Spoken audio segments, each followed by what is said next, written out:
In the next several videos, we're going to discuss and present investing in projects. How do corporations decide what to buy long-term wise? That is, plant and equipment, other companies, other technologies, things that require a long time to recover the funds for. So we're going to start with our first chapter here that's nicely worded here, financial decision making. How do we do this for the company? And the first thing we want to talk about is a theory that's called the law of one price. Now, we've talked about this in some other videos, but the idea here is that when you're purchasing assets, you need to know what the right price is. What is the good price? And if the law of one price is in place, you shouldn't have to shop that much, right? Two things that are exactly identical should be fairly close to the same price. So if you had two projects or two assets that were exactly identical, if one cost $50 and one cost $40, which one would you buy? $40, obviously, right? So we want to be able to decide and understand the pricing mechanism of these long-term assets. So how do we quantify value, right? We need lots of help from the rest of the company in order to understand the costs and benefits associated with buying anything. We have to be able to predict not just the present values, but the future values of those costs and benefits. Of course, we know what things cost today, but we also have to have some understanding of what things are going to cost in the future. So obviously, since we're dealing with the future, this means there is a fair amount of uncertainty in this entire process. So the first thing we want to define is something called a competitive market. Now, a competitive market is just a market in which goods can be bought and sold at the same price. From that respect, what we mean is that the law of one price is in place, that there are no arbitrage opportunities. And we'll talk about defining arbitrage maybe a little bit later. So the importance, obviously, is to give us, number one, the market, but two, to give us some confidence that the prices are developed in a competitive nature so that supply and demand is at work and we don't have to worry about uncertainties with prices themselves. So if the value of the benefit of an asset exceeds the value of the costs, then the market value of the firm increases. And I think, hopefully, I think this makes some sense to us, right? That is that, if you buy something and it's worth more to you than what you have to pay for it, that difference is value, it's equity, it's something that you have gained. On a finance theory purpose, I guess, we would refer to this as the valuation hypothesis, right? This is how companies gain market value. They buy things that have more benefits than what the costs are. And of course, we need to understand a little bit about what opportunity cost is. Frequently, when we're looking at the costs of items, they're not really costs, right? It really doesn't cost us something, but because we're spending this money, we can't use it anywhere else. And that's really what opportunity cost is all about. Certainly, time value of money is very important, right? We need to understand what values dollars have over time. Since we're dealing with the future, We need to have a way to bring dollars back to the present so we can make an informed decision today on what that value actually is in today's money. So everybody understands what interest rates are. That shouldn't be a big issue with us. But the risk-free interest rate is something we need to be aware of, certainly. And this is the interest rate at which money can be borrowed or lent without risk.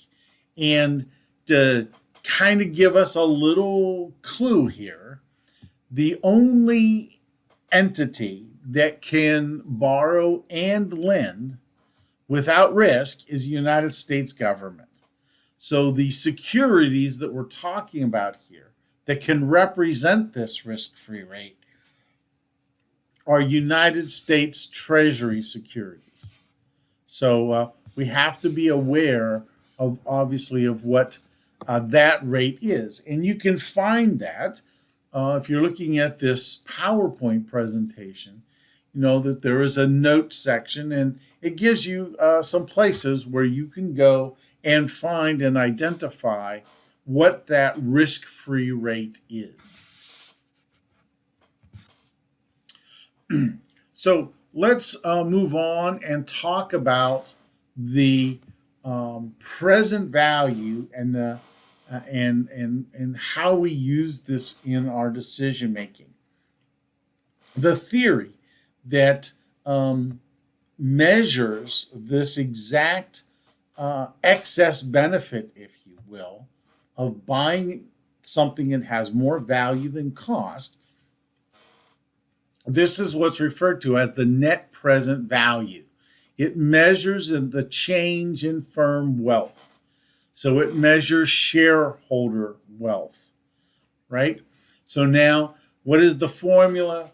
We need to know what the benefits are, and you subtract out the cost. So this shows us that relationship we've been talking about, which is you just take the benefits, subtract the cost. If there is more benefit than cost, then value accrues to the shareholder, to the firm. So that's how we ultimately calculate this excess value, right? The increase in wealth of the corporation. Again, you accept those projects that have positive net present values, reject those that have negative net present values. And if you have to choose between several things, you want to choose those ones that have the highest net present value. One of our goals that we've talked about in some other videos is to maximize the value of the firm. Since net present value measures this added value to the company, you always want to choose those projects that will maximize that value. So let's look at an example, just a time value question, right? If you want to buy an asset for $9,500, right? And the manufacturer says, look, I'll let you pay for this a couple of ways, right? You can either pay $10,000 at the end of next year, or you can pay $9,500 today. You get to choose. And we're going to assume that the risk-free interest rate is 7% for the year. So is this a good deal or not? Well, if we use the time value of money worksheet, we can see that we just want to calculate what is the value today of $10,000 in 1 year. So the value today is $9,345. So you can either wait a year and pay a cash flow that is currently worth $9,345, or you can pay $9,500 today. And of course, you would rather pay the lower amount. So your choice is to get the copier and not pay for 1 year. that will add value to the company. Essentially, it adds $155 is the value that you gain by this particular kind of transaction. So let's come back and again talk about this idea of arbitrage. I mentioned it earlier. This is the practice of buying and selling equivalent goods in different markets that have pricing differences. This is what's called an arbitrage opportunity. Essentially, theoretically, you're able to make a profit without taking any risk or making any kind of an investment. Arbitrage in a normal market, in a competitive market, is a place where there are no arbitrage opportunities. So now we have this law of one price that basically says if equivalent investment opportunities trade simultaneously, different competitive markets, they must trade for the same price in both markets.